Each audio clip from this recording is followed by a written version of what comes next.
आज हम लोग चैप्टर उत्पादन फलन, एक साधन के प्रतिफल एवं पैमाने के प्रतिफल का ऑब्जेक्टिव क्वेश्चन आंसर करेंगे। सबसे फर्स्ट क्वेश्चन है, किसी वस्तु में उपयोगिता का सृजन अथवा वृद्धि करना क्या कहलाता है? इसका आंसर है ए, उत्पादन।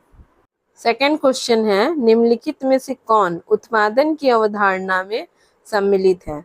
तो इसका आंसर है उपर्युक्त सभी, इनमें से सभी।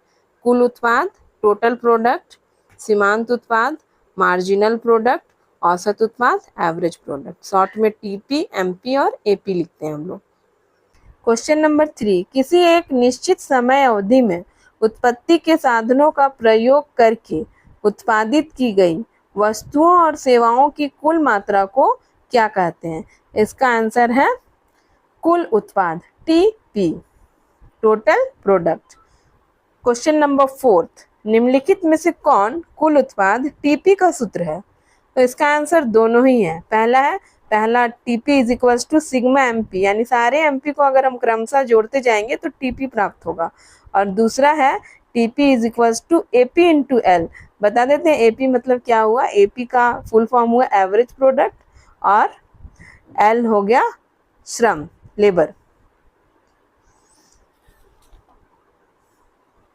नेक्स्ट हम लोग क्वेश्चन नंबर 5 देखेंगे, किसी परिवर्तनशील साधन के एक अतिरिक्त इकाई का या एक कम इकाई का, इसे कम है ये, ठीक है, काम नहीं है, कम इकाई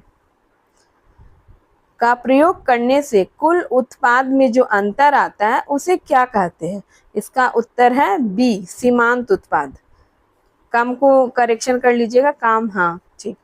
नेक्स्ट है क्वेश्चन नंबर 6, निम्नलिखित में से कौन सीमांत उत्पाद का सूत्र है? इसका आंसर सी है, उपर्युक्त दोनों। एमपी, सीमांत उत्पाद को हम लोग क्या बोलते हैं इंग्लिश में? Marginal product. शॉर्ट में एमपी बोलेंगे। MP is equals to delta TP by delta Q. दूसरा है MP is equals to TP N unit minus TP N minus 1 unit. उपर्युक्त दोनों ही होगा, ठीक है। क्वेश्चन नंबर 7, परिवर्तनशील साधन के प्रति इकाई उत्पाद को क्या कहते हैं? इसका आंसर है सी, औसत उत्पाद, एवरेज प्रोडक्ट। क्वेश्चन नंबर 8 में देखिएगा, यहाँ पे क्वेश्चन मार्क है, यानी ये किसका फॉर्मूला है? Is equals to TP by L. यहाँ पर एपी होगा, औसत उत्पाद। AP is equals to TP by L. Question number 9 है, Q X is equals to F, bracket में देख लीजिए A B, A comma B comma C comma D है। पूछ रहा है कि यह किसका सूत्र है? तो यह ए, उत्पादन फलन का है। इस तरफ हो गए उत्पादन के साधन ए बी सी डी, और क्यू एक्स क्या हो गया? उत्पादन की मात्रा। क्वेश्चन नंबर 10, निम्नलिखित में कौन सा कथन सत्य है? इसका आंसर उपर्युक्त सभी है। देख लीजिए क्या क्या है। कह रहा उत्पादन फलन का संबंध किसी निश्चित समय अवधि से होता है। दूसरा, अल्पकाल में उत्पादन के कुछ साधन स्थिर तथा अन्य क्या होते हैं? परिवर्तनशील। और दीर्घ काल में क्या बोल रहा? सभी साधन परिवर्तनशील होते हैं। क्वेश्चन नंबर 11, निम्नलिखित में से कौन उत्पादन फलन के प्रकार है? तो यह दोनों है, अल्पकालीन उत्पादन फलन और दीर्घकालीन उत्पादन फलन। क्वेश्चन नंबर 12वां है, अल्पकाल में निम्नलिखित में से कौन उत्पत्ति के नियम में आता है? इसका आंसर है उपर्युक्त सभी, उत्पत्ति वृद्धि नियम, उत्पत्ति समता नियम और उत्पत्ति ह्रास नियम। क्वेश्चन नंबर 13, उत्पादन के अधिकांश साधनों को स्थिर रखकर एक साधन की मात्रा में परिवर्तित किया जाता है तो उत्पादन में वृद्धि होती है। इस नियम को क्या कहते हैं? इसके नाम से ही समझ में आ रहा है, इसे उत्पत्ति वृद्धि नियम कहते हैं। क्वेश्चन नंबर 14, वह स्थिति जिसमें परिवर्तनशील साधन का प्रयोग करने से उनकी सीमांत उत्पादकता में वृद्धि नहीं होती है। इसका आंसर क्या है? उत्पत्ति समता नियम, बी।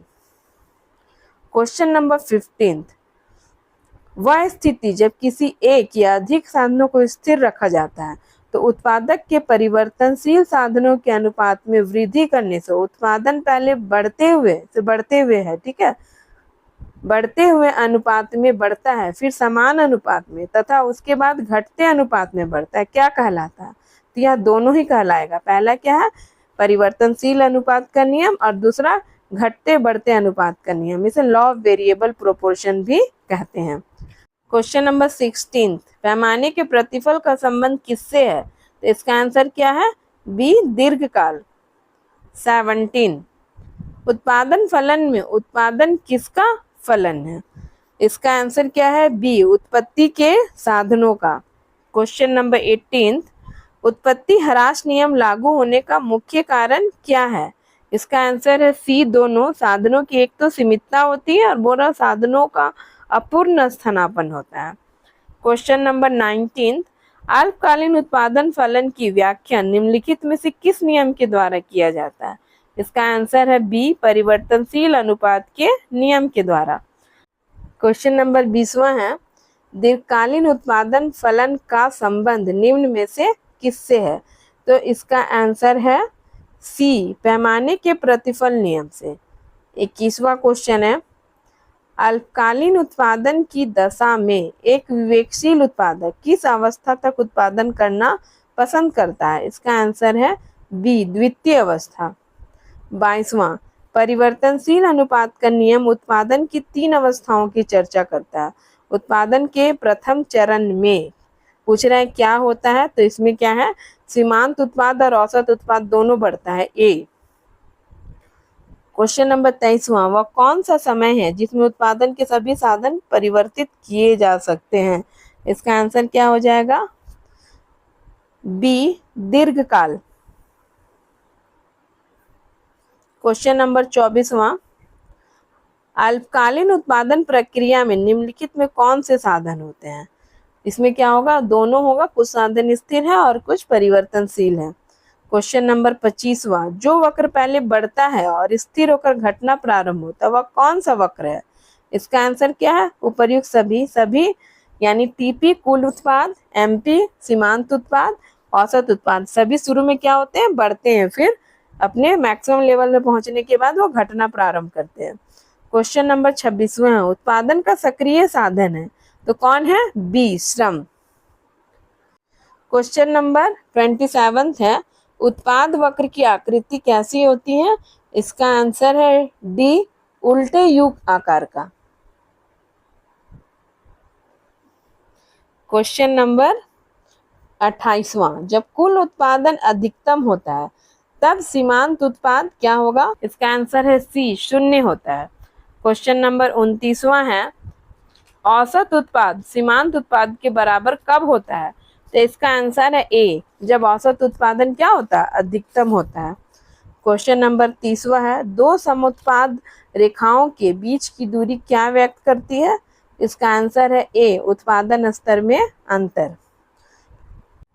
क्वेश्चन नंबर 31वां है, ह्रासमान सीमांत उत्पाद का संबंध किससे होता है?